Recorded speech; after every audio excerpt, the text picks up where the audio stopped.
Baik, Assalamualaikum warahmatullahi wabarakatuh. Perkenalkan, nama saya Dani Distira, NIM 118181400078 dari kelas RB. Oke, di sini saya akan menjelaskan terkait tugas tentang VLAN dan routing. Oke. Untuk tugas kali ini, langkah pertama yang harus kita lakukan yaitu kita harus membuat sebuah rangkaian. Nah, di sini kita membutuhkan sebuah router dengan terhubung dengan 3 switch, dan diantaranya ada device servernya satu. Kita membutuhkan server 1, PC itu ada 6, masing-masing switchnya itu ada 2, PC 0, PC 1, PC 2, PC 3, PC 4, dan PC 5. Dan untuk di sini kita membutuhkan 1-2 laptop. Nah, langkah pertama yang harus kita lakukan di sini yaitu untuk menghubungkan antara switch dengan device, misalnya PC ini. Nah, kita membutuhkan kabel yang bernama copper slide. Oke, nah kita menghubungkan antara switch dengan PC, masing-masing PC di sini. Oke, nah itu yang pertama. Yang terus selanjutnya, untuk menghubungkan antara router dengan laptop ini, kita membutuhkan kabel konsol. Untuk router dengan switch ini sama, kita juga menggunakan kabel copper slide. Nah, setelah rangkaian, sebelum itu sebenarnya untuk router ini sendiri hanya tersedia untuk 2 port saja. Nah, kita harus menambahkan 1 port lagi agar bisa terhubung, agar bisa ketiga-tiga switch ini terhubung. Nah, setelah rangkaian ini terhubung semua, itu masalah sebenarnya. Nah, antara router dengan switch ini agar untuk dapat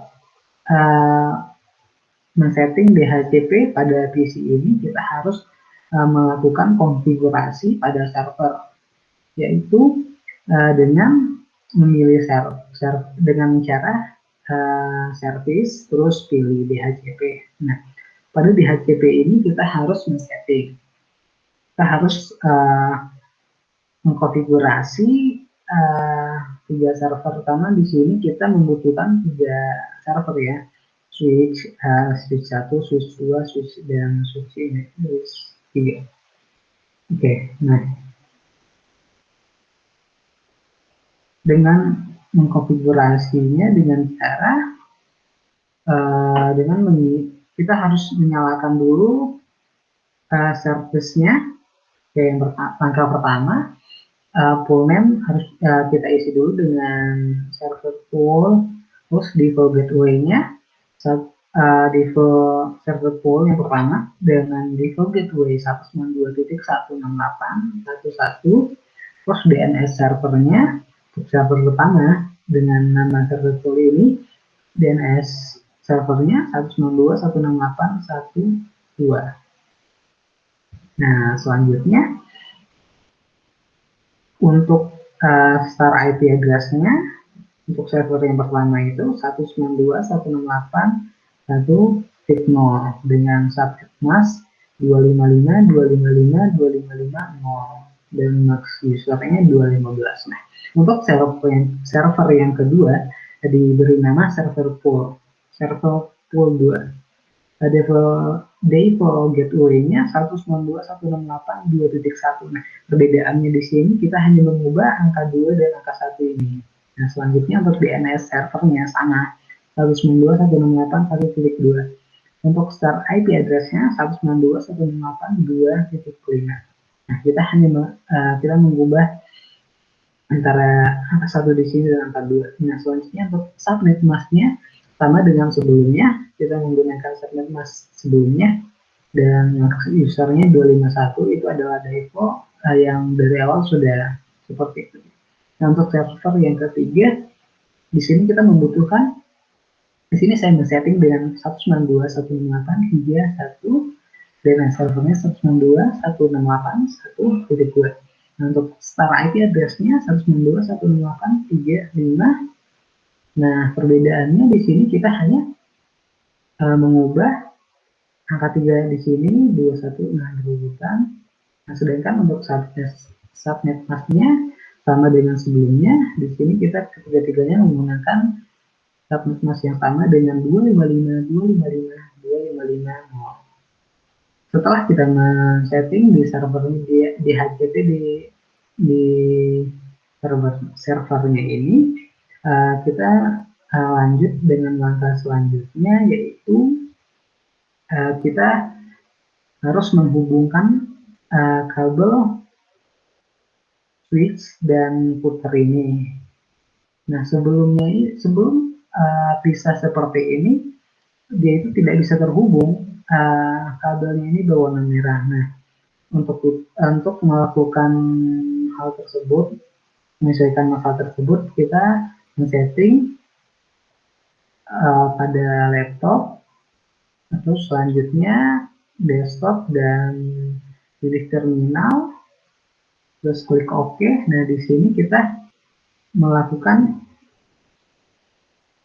konfigurasi ya, konfigurasi. Nah, untuk langkah konfigurasinya itu ada di modul kita.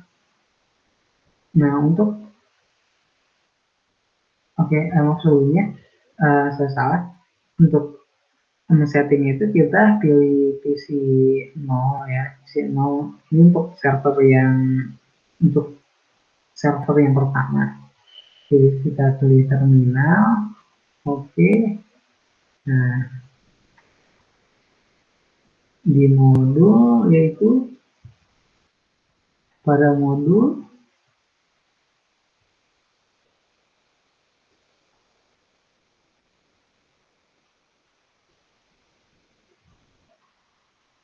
nah di sini kita cukup menginputkan dengan langkah-langkah seperti ini. Nah, sebelum kita enable dulu, terus configure terminalnya, kita beri hostname-nya dengan nama router IF.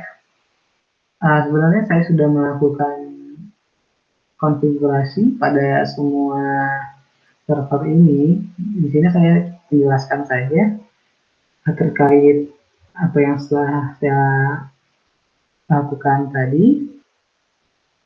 Nah, untuk menguji apakah rangkaian ini dapat mengirim sebuah paket atau data ya. Nah, kita di sini cukup melakukan simulasi ya. Misalnya dari PC 0 ke PC 1, apakah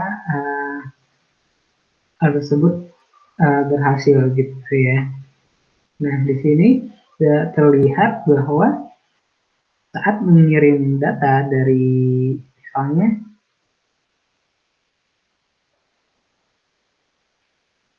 dari PC 2 ke PC 3, di sini terlihat bahwa dalam pengiriman paket sukses ya dari PC 2 ke PC 3. Begitu juga dengan PC 4 ke PC 5, di sini sukses juga, berarti dalam rangkaian ini berhasil gitu. Oke, mungkin sekian dari saya. Maaf untuk atas kesalahan. Assalamualaikum warahmatullahi wabarakatuh.